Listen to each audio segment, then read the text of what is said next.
Welcome, moviegoers. How are we doing? Good, good. Do you have your ticket? All right, what do we have here? Real Swell. Good choice. You want to be in Auditorium 53? It's straight ahead and to the left. Enjoy.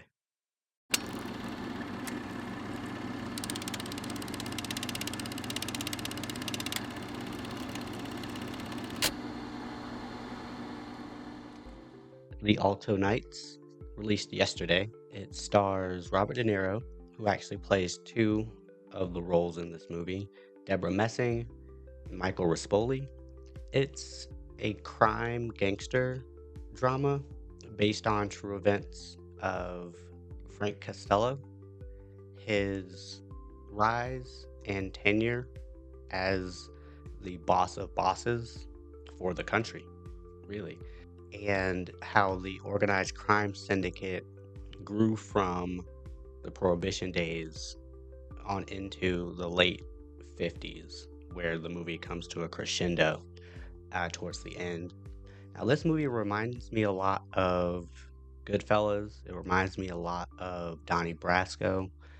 It reminds me of those mafia gangster movies that were also historical biographies. And as I watched it, the structure of this film kind of threw me off because Frank Costello, he is almost giving an autobiography of himself. Now, in these other films, we do have the main character narrating the events that happened and tells them as though they are happening and recounting those memories. But in this movie, we've literally got Robert De Niro as Frank Costello in different settings, speaking to the camera, talking about what was going on, how people were feeling, what people were thinking, intertwining that with them showing us these events as well as they played out.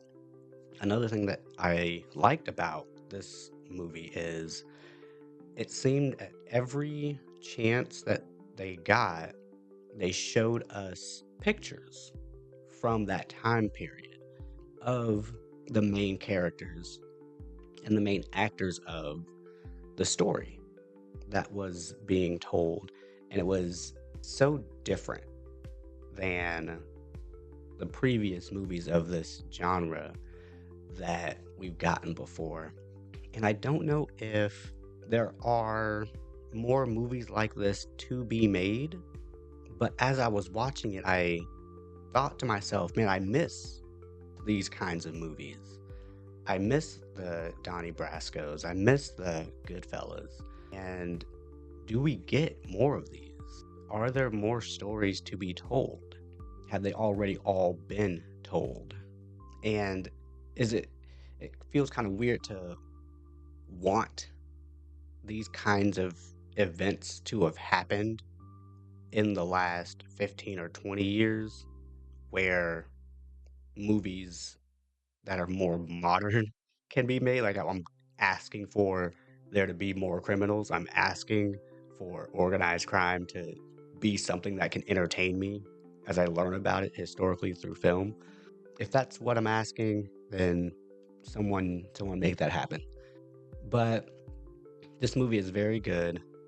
One thing that I'll say as far as Robert De Niro's performance, it's amazing as all of his performances are, but the two people who he plays in this movie, they aren't related, and no one in the movie brings any attention to their physical appearance. So I wasn't sure if the movie was intending to present two people who looked similar because both characters that Robert De Niro played both looked like Robert De Niro. That was the only thing that was weird to me is if I'm remembering correctly anyway, no one made mention that they could be twins. Now, they were childhood friends, they grew up together, and the pictures that we got, like the actual pictures of these actual people, they didn't look all that similar, but Robert De Niro has a very distinct face. Like, we know who he is and what he looks like. So, again, I don't know if historically they did appear similar and more similar than the pictures were able to depict for us. And again, no one made mention of their likeness and how it was almost identical. I don't know what the intention was there, but as far as, again, the acting, it was very good.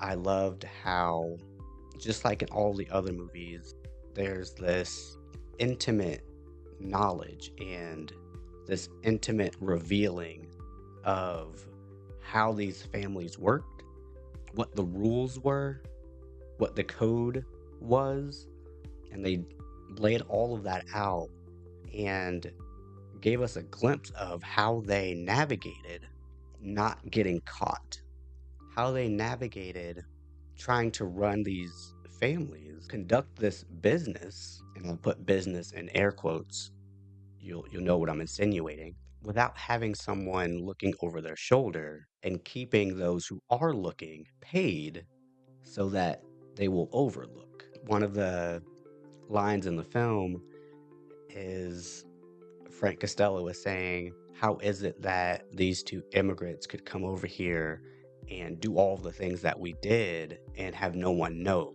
The politicians didn't know, the cops didn't know. And then he laughs and he says, well, yeah, everybody knew. We just paid them not to know. And I thought that was hilarious, number one. But just like in all of the other movies, that's literally what was happening. And it's just interesting to me that it was able to be played out like that. So I'm always on board with getting a story like this. And again, having that glimpse back in time to where this kind of organized crime was a thing and how it operated. And I don't know if we'll get any more of these. Thank you for coming to this screening of Real Swell. Hope you enjoyed. As you head out, I've got 3 things to ask of you. Number 1, pick up your trash. These ushers don't get paid enough. Number 2, make sure you are following so you don't miss the next screening. And number 3, hit that heart for me. I'll see you all next time. Make sure you've got your ticket.